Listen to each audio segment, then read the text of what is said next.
Hi everyone, welcome back to another tutorial from Crazy Gamer. Today in this video, I'm going to show you how to change your game modes in Sonic Rumble. First of all, launch open Sonic Rumble on your device and wait until you reach the home screen. From the home screen of Sonic Rumble, go ahead and tap on the More option right in front of the play button where it says Ring Survival. Tap on it and then go ahead and choose a different mode if available.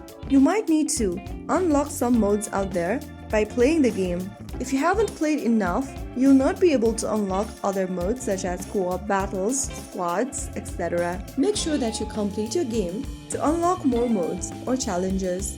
Select any modes if available and you'll then be able to confirm and start the game. So that's how you easily change modes in Sonic Rumble. If you found the video helpful, don't forget to like, share and subscribe to our channel. I will see you again in the next episode. Thank you for watching.